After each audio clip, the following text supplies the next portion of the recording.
Alright, hello, my name is Jet, and I'm the Chief Engineer for the Blended Wing Body team, which is part of the Northrop Grumman Collaboration Project. If you're watching this video, it's probably because you have expressed interest in joining NGCP, the Northrop Grumman Collaboration Project, and so I'm here to tell you a little bit more about the project. So if I can back up a couple slides here. I'm using slides from our system requirements review, which is about 2 weeks ago. So Northrop Grumman Collaboration Project, what is it? It's a collaboration project between the two Cal Polys, Cal Poly Pomona and Cal Poly San Luis Obispo, Cal Poly SLO here. Here we have the names of our program managers. We have three, one at Cal Poly Pomona, Tristan, and then we have Vera and Connor from CP SLO. And so what's interesting about this year, this is the 9th year that the program project has been in effect, but we're going to call it a program from now on. And this year we were actually given an RFP, which is a request for proposal from Northrop Grumman. So we actually have a mission to perform. So if I could talk a little bit about this mission. This is the old RFP. This is the new RFP. Now if you're interested, we can give you some links to these so you can read up some more. But basically, this mission is supposed to be, it's a system of systems, and it's supposed to be an autonomous system that solves the problem of, so we're supposed to simulate a disaster, a search and rescue mission in light of a disaster such as an earthquake or a hurricane. And so we're going to have a system to rescue said hurt people and then bring them to a hospital for treatment. So the way it's going to work is, let me use this. Actually, no, let me use this slide. Sorry. So all in all, we're going to have five systems here. Let me move this so you guys can see. So 5 systems. Each school is going to have 2 vehicles, both one UAV and then one ground vehicle. So at Cal Poly Pomona, here we have our UAV, but it's supposed to be a blended wing body aircraft. It has multi-roles. Its 2 purposes is to perform a payload drop, which is this ground vehicle, and then perform ISR, which is intelligence, surveillance, and reconnaissance, in order to determine the location of the disaster zone. And so we have a ground vehicle. This is the one that's going to be manually picking up the hurt people, quote unquote. And this vehicle is actually going to be loaded into the bigger ground vehicle. So as you see, everything is going to have to work together. This ground vehicle is going to drive over to the area as soon as this vehicle determines it. And then it will unload and then perform, it will pick up the hurt people. And then this vehicle is actually going to come, take this container off of the ground vehicle and then transport it to a hospital, per se. And so this ground control station, this is going to be the brains of the project. This is what's going to be sending communication back and forth between each vehicle and relevant information.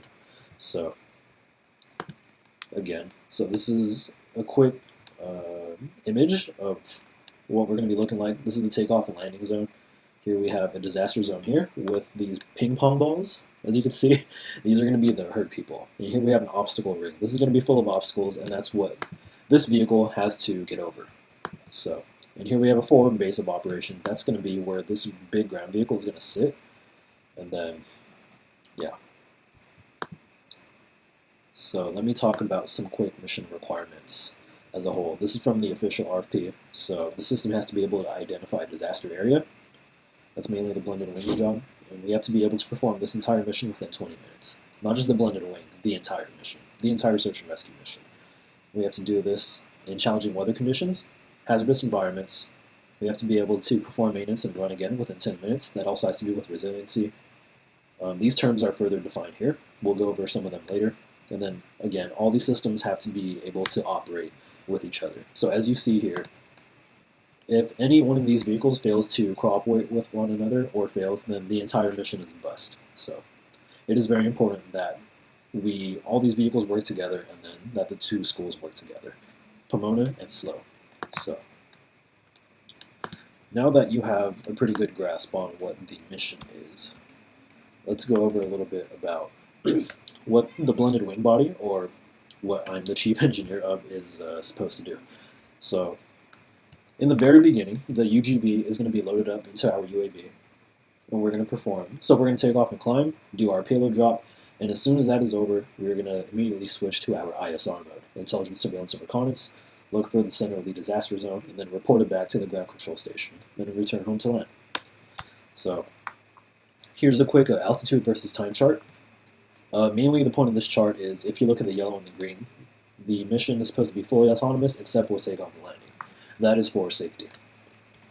And so here's the same chart, but now with data communications laid out on top. As you can see, legends, everything in red is output, everything in blue is input. So at the very start of the mission, we're going to receive our forward operating base location with its altitude and mean sea level. We're also going to receive the location of our no-fly zone in the form of waypoints from Mission Planner, from the ground control station. So we take off, shoot off a takeoff message, perform our payload drop with this information, send that out. Control station is going to tell us to begin our ISR, so we go up. We're aiming for our ISR to only take about 2 minutes, max, maybe even shorter. The shorter the better, because the rest of the mission depends on us getting the center of the disaster zone down to them. Otherwise, they don't know where to go, right? So after that, we could loiter.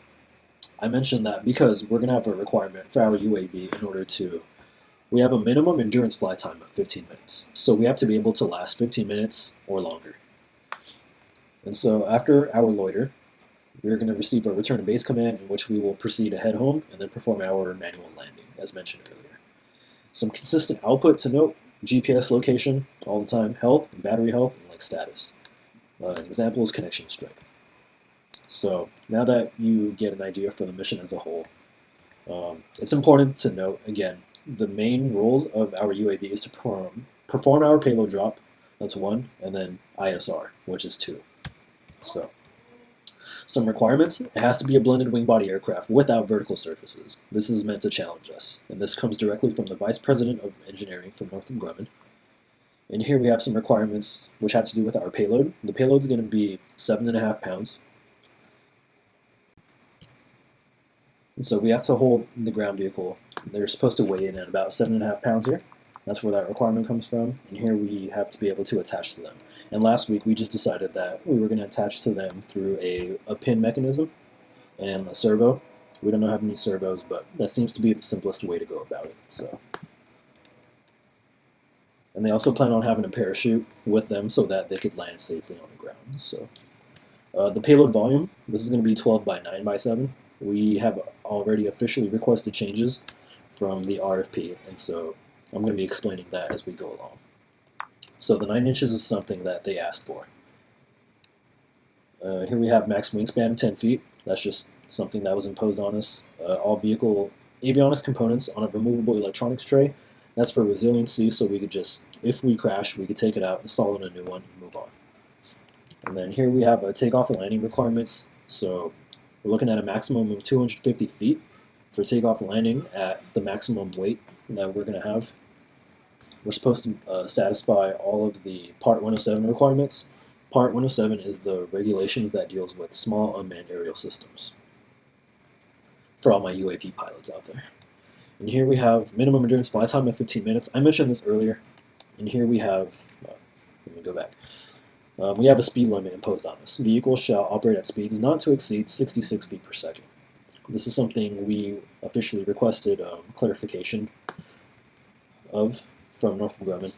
And then here we're also requesting to change this. So vehicle has to be aerodynamically stable and controllable. It used to say aerodynamically stable and controllable in all axes, but we all know that flying wings, blended wings, those without vertical surfaces, are inherently unstable in the yaw axes. And so we wanted to clarify that.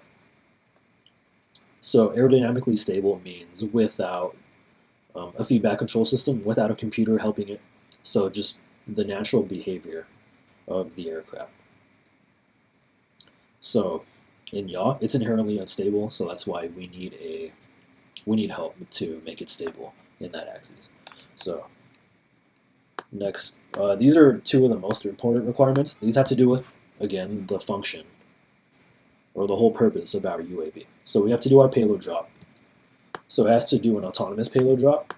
There used to be an accuracy associated with it of 10 feet, 10-foot radius, but we officially requested to take that out. And here we have, we're supposed to autonomously detect the location of the disaster zone. Accuracy within 13 feet. So that's what we have going on. So I went over this earlier in the charts fully autonomous in flight operations except for manual takeoff and landing. I'm getting hungry here. And here we have the challenging weather conditions that we're supposed to be able to operate in. These further specify what's going on. So no rain to light rain, still got to operate in that, and then winds under 15 miles an hour.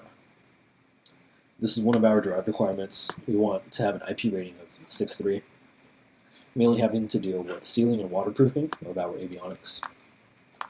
And here we have communication requirements with the ground control station. These are currently being edited in order to further specify only the types of messages that we're going to be sending and receiving. So that's in the works right now. So now you have a good idea of what this project is about. So we just presented the system requirements review 2 weeks ago, which is kind of in conjunction with our conceptual design. And so this is what we came up with. And currently, my team, the blended wing body team, has about 40 people, but we only have about 2 electrical engineers. Some complaints that we have now is that we are too focused on the mechanical design and not so much the electrical part. So I wanted to throw more emphasis on that. Now, so we've considered antennas in our design, but we kind of only considered one. We haven't thought about it too much. We haven't really performed too much analysis on what's going on, but in this preliminary design phase that we are in right now, the team is working on analyzing everything. One of the things we need help with is power analysis and antenna configuration. So we want to know how many antennas to have and where to put them and how to put them, like what angles for polarization and stuff like that. Now obviously that's going to affect the power consumption for us. Now power consumption also has to do with the motors obviously, but also the avionics that's going on. So when we're doing our ISR, we're using a camera obviously, so it may have to work harder or less harder depending on what altitude we're flying at, so that also plays a role into our power consumption. We want to perform a good power analysis and so that we know we could last for at least 15 minutes. And so as far as our code, we do not have code up and running for our target recognition. So that's one of the things that we need to be looking into. Well, I'm looking for computer science people to do that, or anyone that's good at coding for that matter. For antennas and power analysis, I would like a few good electrical engineers. So that's what we have going on for that. Propulsion team could use one. My structural mechanics team could use one. Aerodynamics team could use one. So, and our systems engineers could use a couple, because it's starting to get busy. We're starting to do interfacing between this vehicle and this vehicle. So we have interface control documents. We need to make sure we are keeping track of our requirements and that we are meeting them. And so that's what we have going on. Sound good? Alright, so I think that's enough for this video. Hopefully you have a better understanding of the project. And so if you are still interested, or if you know of people who are interested, if you're watching this video, you probably already have my email. And so just contact me and we could set something up. So yeah, that's it for now. Look forward to hearing from you, and peace.